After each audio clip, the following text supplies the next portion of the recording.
करेंगे, बिल्कुल कड़ी मेहनत के साथ आपको संवारने की कोशिश करेंगे। आइए मैं आपको कहना चाहता हूँ, ये लोगों दुनियादार का तस्करा करना मत छोड़ दीजिए, इसलिए कि दुनियादार का तस्करा करने से हमें कोई फायदा मिलने वाला नहीं है। इसलिए मैं बारहा कहता हूँ, तस्करा मत छेड़ो दुनिया के दुनियादार का, तस्करा मत छेड़ो दुनिया के दुनियादार का। अरे हो सके तो जिक्र छेड़ो अहमद मुख्तार का, हो सके तो जिक्र छेड़ो अहमद मुख्तार का।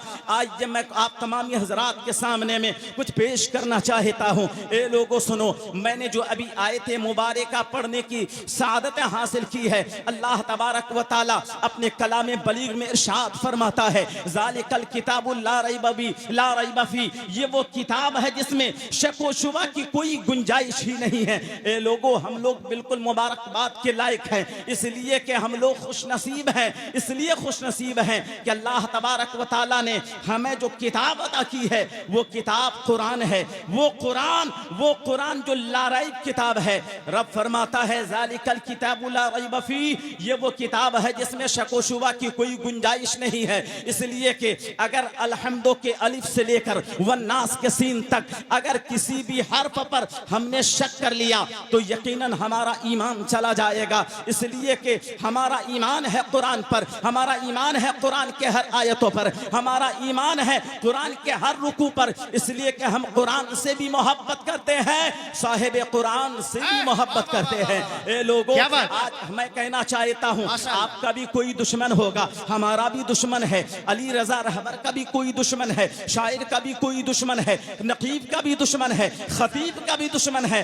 आज के दौर में अगर देखा जाए, हर किसी न किसी का कोई दुश्मन जरूर है, उसको गिराना चाहता है, उसको मारना चाहता है, उनको नजर में गिराना चाहता है। लेकिन मैं कहना चाहता हूं, जिसे अल्लाह इज्जत अता फरमाए उसे कोई नीचा दिखा नहीं सकता है, उसे कोई जलील नहीं कर सकता है। इसलिए कि रब ने फरमाया है, वह तो इज्जु मन तशाउ वह तो जिल्लु मन तशा, यानी इज्जत और जिल्लत किसी के इख्तियार में नहीं है।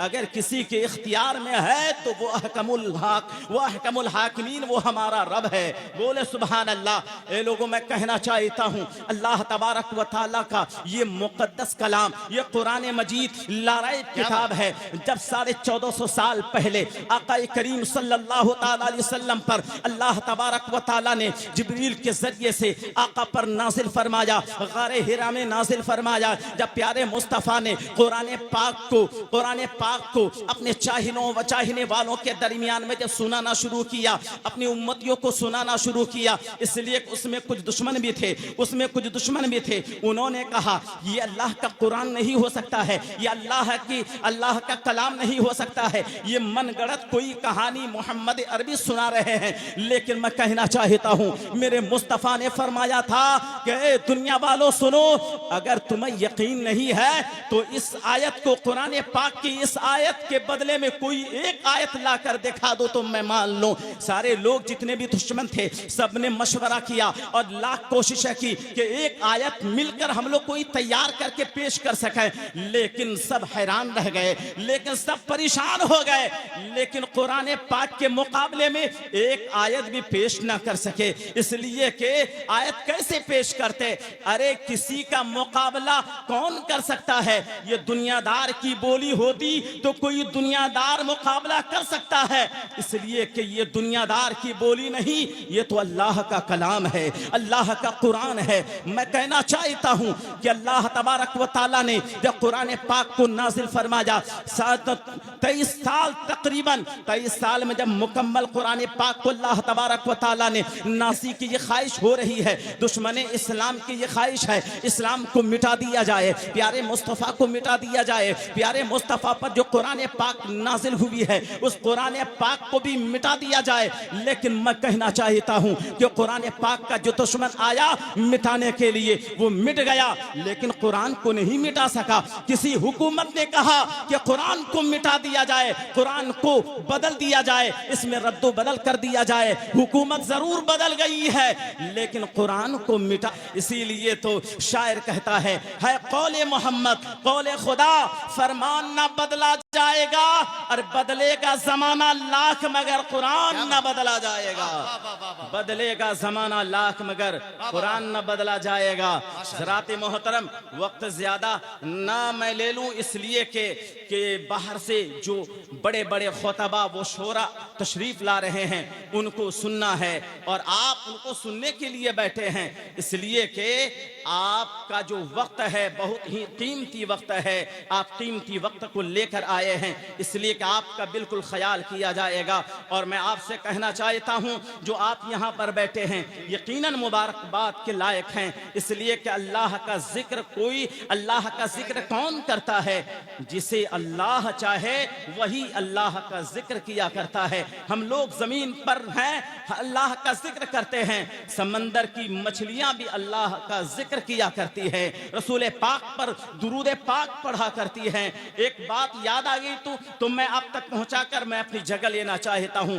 अली रजा रहबर भाई से मैं इजाजत लेकर इस बात को मैं पूरी कर दूं, अगर इजाजत हो तो एक बार मोहब्बत से बोले सुभान अल्लाह। ज़रात मोहतरम, एक अल्लाह के वली हैं, एक अल्लाह के वली हैं, उनकी एक बेटी है, वो भी बहुत ही ऊंचे मकाम पर पहुंच गई है। तो अल्लाह के वली ने कहा बेटी चलो दरिया में चलते हैं, जाल चलते हैं, जरा से मछली मार कर लाते हैं। अब देखिए समंदर के किनारे, दरिया के किनारे वो अल्लाह के वली पहुंचते हैं। पहुंचने के बाद जाल को फेंका गया, भिरखे को फेंका गया, बहुत सारी मछलियों को फंसाया गया। मछलियों को फंसाने के बाद बेटी के हवाले किया। बेटी ने मछली को पकड़कर कान में सटाया। कान में सटाने के बाद उनके बाद दरिया में उनकी बेटी ने मछली को डाल दी। उसके बाद फिर पकड़कर जब उनके हवाले मछलियों को किया गया, फिर मछली को कान में सटाने के बाद फिर झोले में डाल दी। यही मामला घंटों भर चलता रहा। बाप ने कहा बेटी जरा सा झोला तो दिखाओ, मेरे हिसाब से हजरत इस वक्त हमारे दरमियान हिंदुस्तान की बहुत ही मकबूल खतीब, नई नस्लों में, नौजवानों में जिनके खिताब नायाब इस वक्त का, जिनकी खिताबत का बिल्कुल ज्यादा असर है, जहां जाते हैं लोग इनके दीवाने हो जाते हैं। खड़े होकर हमारे दरमियान खतीबुल हिंद हज़रत अल्लामा मुफ्ती मोइनुद्दीन कादरी चतुर्वेदी तशरीफ ला रहे हैं। आइए अपने मेहमान का और उलमाए अहले सुन्नत का इस्तकबाल करते हैं। नारे तकबीर, नारे रिसालत, उलमाए अहले सुन्नत। सुभान अल्लाह, माशा अल्लाह।